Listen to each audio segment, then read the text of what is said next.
இந்த சீசனோடு ரிட்டையர்ட் ஆயிடுங்க, இல்லைனா இதை பண்ணுங்க.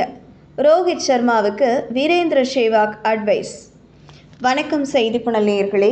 இந்திய T20 கிரிக்கெட் அணியின் முன்னாள் கேப்டனான ரோஹித் சர்மா கடந்த ஆண்டு T20 உலகக்கோப்பை முடிந்த கையோடு T20 வகையிலான போட்டிகளிலிருந்து ஓய்வு பெற்றார். அதனைத் தொடர்ந்து தற்போது IPL போட்டிகளில் விளையாடி வரும் ரோஹித் சர்மா நடைபெற்று வரும் 2025 IPL தொடரில் இதுவரை விளையாடிய அனைத்து ஆட்டங்களிலும் மோசமான ஆட்டத்தினை வெளிப்படுத்தி வருகிறார். குறிப்பாக இந்த சீசனில் தான் இதுவரை விளையாடியுள்ள 6 இன்னிங்ஸுகளில் 82 ரன்கள் மட்டுமே சேர்த்துள்ள அவர் மீது அதிகளவு விமர்சனங்கள் எழுந்துள்ளன. நேற்று ஹைதராபாத் அணிக்கு எதிராக நடைபெற்ற போட்டியில் கூட மிகச்சிறப்பாக துவங்கிய ரோஹித் சர்மா போட்டியின் ஆரம்பத்திலேயே 3 சிக்சர்களை அடித்திருந்தாலும் 16 பந்துகளில் 26 ரன்கள் எடுத்து ஆட்டமிழந்து வெளியேறினார்.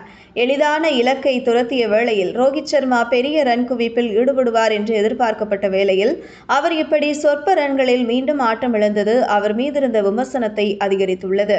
இந்த நிலையில் இந்த சீசனோடு ரோஹித் சர்மா தானாக முன்வந்து ஓய்வை அறிவிக்க வேண்டும் என இந்திய அணியின் முன்னாள் வீரரான வீரேந்திர சேவாக் அவருக்கு அட்வைஸ் செய்துள்ளார்.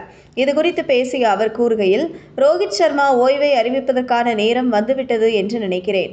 ஏனெனில் ரசிகர்கள் நல்ல நிலையில் இருக்கும் போதே ரோஹித் சர்மா போன்ற வீரர் ஓய்வை அறிவித்தால் அது நல்லது.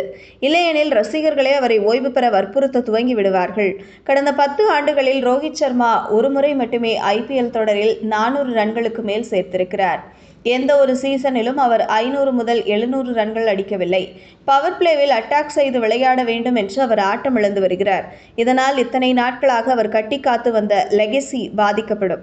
இதனால் அவர் ஓய்வு அறிவிக்க வேண்டும். இல்லையெனில் முதல் 10 பந்துகளை பொறுமையாக விளையாடுமாறு யாராவது அவரிடம் கூற வேண்டும். அதேபோன்று புல் ஷாட் விளையாடாமல் நிதானமாக ஆடினால்தான் அவரால் மீண்டும் ஃபார்முக்கு வர முடியும் என வீரேந்திர சேவாக் கூறியது குறிப்பிடத்தக்கது. இதுபோன்ற செய்திகளை தெரிந்து கொள்ள செய்திப்புணலுடன் இணைந்திருங்கள்.